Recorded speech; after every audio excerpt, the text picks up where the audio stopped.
अनुज आज कई साल बाद अपने गांव जा रहा था। उसके साथ उसका दोस्त राहुल भी था। दोनों ने ट्रेन पकड़ ली थी।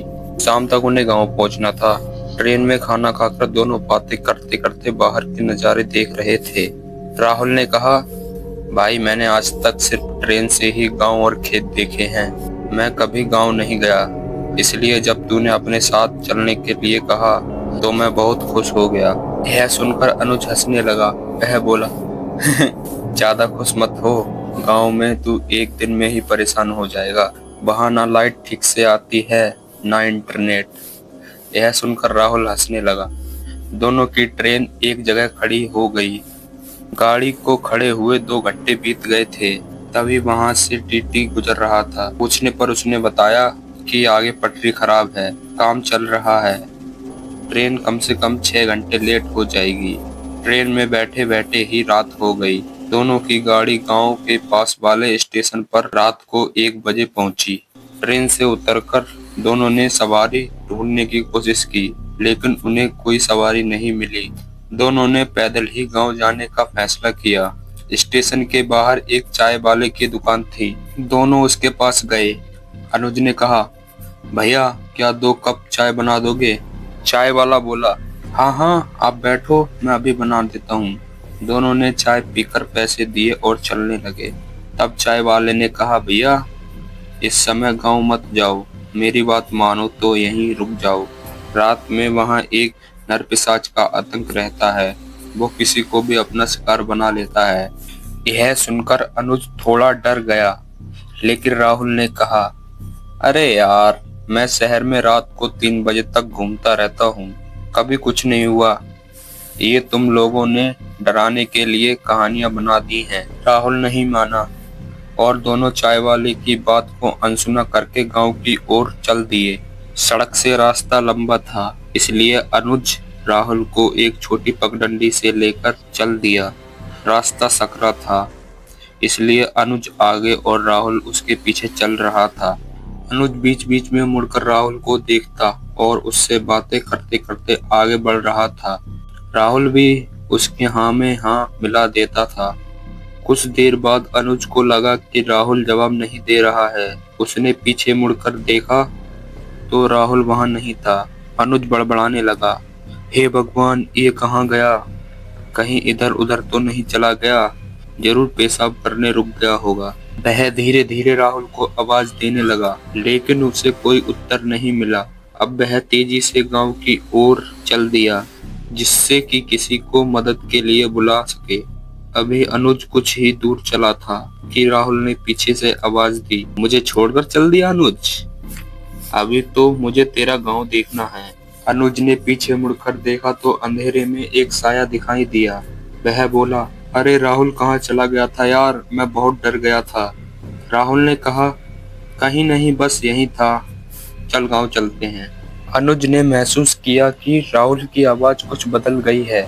उसने मुड़कर देखा तो राहुल की आंखें लाल थी।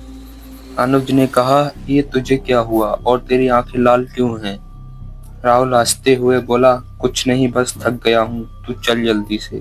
दोनों गांव पहुंचने वाले थे। जैसे ही गांव शुरू हुआ, वहां एक कच्चा सा लकड़ी का दरवाजा था। अनुज उस दरवाजे के पास पहुंच गया। अनुज ने कहा, राहुल देख गांव आ गया। राहुल तेजी से चीखने लगा, तेरी इतनी हिम्मत, तू मुझे फंसाने के लिए लाया है, अब देख मैं तेरा क्या हाल करता हूँ। अनुज दरवाजे के दूसरी तरफ खड़ा था। अनुज बोला, राहुल ये तू क्या कह रहा है? रुक मैं आता हूँ तेरे पास। वह आगे बढ़ने लगा, तभी किसी ने उसका हाथ पकड़कर पीछे खींच लिया। सामने गांव के मुखिया गंगा प्रसाद जी खड़े थे। वो बोले, बच गया तू, वरना आज तू भी मारा जाता। कौन है तू? अनुज बोला, मुखिया जी मैं अनुज हूँ, रामपाल जी का बेटा। शहर से अपने दोस्त के साथ आया हूँ, लेकिन पता नहीं मेरे दोस्त को क्या हो गया। मुखिया जी ने बताया कि मर गया तेरा दोस्त। जो सामने है वो एक नरपिशाच है। बस ये समझ तेरे दोस्त ने तेरी जान बचा ली, वरना उसके साथ तू भी मर गया होता। इस दरवाजे को हमने मंत्रों से बांध रखा है, इसलिए यह नरपिशाच इसके अंदर नहीं आ सकता। तेरी दोस्ती के कारण उसने नरपिशाच को रोक कर रखा। अनुज ने देखा सामने राहुल रो रहा था। वह कह रहा था, जा भाई मुझे माफ कर दे, जो मैं तुझे रात को यहाँ लाया। हम वहीं रुक जाते तो मैं भी बच जाता। आज तो इसने तुझे बचा लिया, लेकिन कभी ना कभी तो तुझे मैं मार कर तेरा खून पीऊंगा, जैसे मैंने इसका पी लिया। तभी राहुल नीचे गिर जाता है। मुखिया जी कहते हैं, चल यहाँ से, सुबह दिन निकलने पर इसकी लाश ले जाएंगे। दोनों गांव में आगे चल दिए। अनुज अभी भी रो रहा था। मुखिया जी ने अनुज को उसके घर पहुंचा दिया। दरवाजा खटखटाया। रामपाल जी बाहर आए। मुखिया जी और अनुज को देखकर वे चौंक गए। मुखिया जी ने कहा, भाई रामपाल, तुमने अपने बेटे को नहीं बताया कि रात को इस गांव में आना मना है? इसके दोस्त को नरपिशाच ने मार दिया। ये बच गया अपने दोस्त के कारण। रामपाल जी ने मुखिया जी का धन्यवाद किया। फिर उन्होंने अनुज को गले लगा लिया, लेकिन अनुज गहरी खामोशी में था। उसे गहरा सदमा लगा था। वह अब केवल रो रहा था। मुखिया जी वापस लौट गए। अगले दिन सुबह राहुल की लाश को गांव में लाया गया, फिर उसका अंतिम संस्कार कर दिया गया। अनुज अब शहर नहीं जाना चाहता था। वह अब गांव में ही रहकर अपने दोस्त की मौत का बदला लेना चाहता था। अनुज बहुत परेशान था कि कैसे वो राहुल की मौत का बदला ले। वह गांव के बड़े बूढ़े लोगों से मिला। उन्होंने बताया कि गांव में एक तांत्रिक था। लोगों ने उसे बहुत मान सम्मान दिया।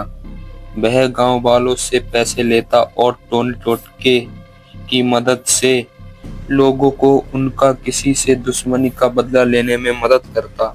इस तरह पूरा गांव एक दूसरे का दुश्मन बन गया। तब पंचायत ने इस खून खराबे को रोकने के लिए तांत्रिक को गांव से निकालने का फैसला किया, लेकिन उसने सबको बर्बाद करने की चेतावनी दी। इससे गांव वाले उससे बहुत गुस्सा हो गए। उन्होंने एक दिन तांत्रिक को जिंदा जला दिया। तब से वह नरपिशाच बन चुका है, खून पीने की फिराक में रहता है। अनुज बोला, लेकिन इसका कोई समाधान तो होगा। तभी वहां मुखिया जी आ गए। उन्होंने कहा, बेटा, गांव के हर घर ने तांत्रिक की वजह से किसी न किसी को खोया है। अगर हमें कोई तांत्रिक ऐसा मिल जाए जो इसे बस में करके इसकी आत्मा को मुक्त करा दे, तभी यह संभव है। अनुज अब ऐसे किसी तांत्रिक को ढूंढने लगा। क्या अनुज तांत्रिक को ढूंढ पाया? क्या तांत्रिक नरपिशाच को मुक्ति दिला पाएगा? यह जानेंगे कहानी के अगले भाग में।